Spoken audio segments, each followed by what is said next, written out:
Hello food lovers, welcome back to our channel అమ్మమ్మ చేతి వంటలు. ఈరోజు మరొక టేస్టీ వంటకంతో మీ ముందుకు వచ్చేసాం. అదేంటా అనుకుంటున్నారండి? టేస్టీ బెల్లం చారా ఇది మేము ఎప్పుడు తెలియదే అనుకుంటున్నారా? ఒక్కసారి ఇలా ట్రై చేయండి. మీరు ముద్దపప్పు కాంబినేషన్లో ఈ బెల్లం చారు చేసుకొని తింటే ఎంత టేస్ట్గా ఉంటుందో మీరే కామెంట్లో చెప్తారు. సరే, ఇప్పుడు వీడియోలోకి వెళ్ళిపోదాం. వీడియో ఎక్కడ స్కిప్ చేయకుండా చూడండి, ఎందుకంటే ఇది మా అమ్మమ్మ చేతి వంట. మీ అందరికీ కొత్తగా అనిపిస్తుందేమో, మేము చాలాసార్లు తిన్నాము కాబట్టి ఇది మీకు కొత్త వంటకం కాబట్టి వీడియో స్కిప్ చేయకుండా చూడండి. వీడియో ల్యాగ్ లేకుండానే ఉంటుంది. బెల్లం చారుకి కావలసిన పదార్థాలు: బెల్లం, టమాటాలు, ఉల్లిపాయ, చింతపండు, తగినంత ఆయిలు, తాలింపు గింజలు. ఇప్పుడు ప్రిపరేషన్ చూసేద్దాం. ముందుగా స్టవ్ మీద ఒక మందపాటి పాత్ర పెట్టేసుకొని దాంట్లో తగినంత ఆయిల్ వేసుకొని, ఆయిల్ వేడయ్యాక తాలింపు గింజలు వేసేసుకొని అవి కొంచెం వేయించుకోవాలి.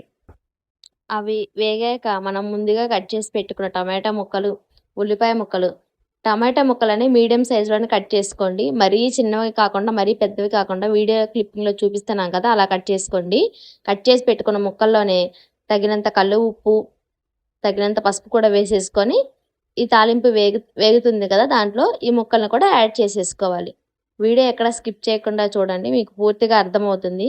ఎందుకంటే నాకు తెలిసి ఈ రెసిపీ అనేది అందరికీ కొత్తగానే ఉంటుంది. ఒకసారి మీరు కూడా ట్రై చేయండి.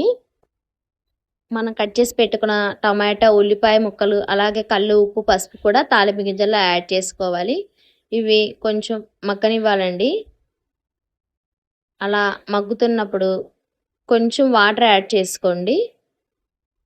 చూస్తున్నారు కదా వీడియోలో, ఒకసారి గరిటె పెట్టి తిప్పేసుకోండి. తగినంత చింతపండు నానబెట్టేసుకొని పక్కన పెట్టుకోండి. ఈ లోపల అవి మగ్గుతూ ఉంటాయి. ఒక 5 మినిట్స్ తర్వాత మూత తీసుకొని చూసుకోండి. నానబెట్టి పెట్టుకున్న చింతపండుని రసం తీసుకొని ఆ చింతపండు రసాన్ని టమాటా, ఉల్లిపాయ ముక్కల్లో యాడ్ చేసేసుకోవాలి. పులుపు చూసుకొని యాడ్ చేసుకోండి. ఎవరు టేస్ట్ వాళ్ళకు ఉంటుంది కదండి. కొంతమంది పులుపు ఇష్టపడరు, కొంతమంది పులుపుని ఇష్టపడతారు. తగినంత చింతపండు రసాన్ని యాడ్ చేసుకొని ఒకసారి కలబెట్టేసుకోండి. అలా ఒకసారి గరిటె పెట్టుకొని తిప్పుకున్న తర్వాత, చెప్పాను కదండి బెల్లం చారని, దీనికి ఒక 150 to 200 గ్రామ్స్ బెల్లం అనేది పడుతుంది. బెల్లంని ఒకసారి కడుక్కొని వేసుకోండి, ఏమన్నా డస్ట్ ఉంటే పోతుంది. డస్ట్ లేని బెల్లం అయితే అలా అయినా డైరెక్ట్గా యాడ్ చేసేసుకోవచ్చు. బెల్లం తురమాల్సిన పని కూడా లేదండి, ఎందుకంటే చారు కాగేలో బెల్లం కరిగిపోతుంది. అలా బెల్లం వేసేసుకొని చారుని ఒక 15 to 20 మినిట్స్ కాగనివ్వాలండి. ఈ బెల్లం చారు మా ఇంట్లో వారందరికీ చాలా ఇష్టం అండి. మా అమ్మగారికి, మా పెద్దమ్మకి, మా చిన్నమ్మకి, మా వాళ్ళందరికీ చాలా ఇష్టం. మా అమ్మమ్మ బెల్లం చారు చేసిందంటే ఆ రోజు ఎంత అన్నం తింటామో మాకే తెలియదండి.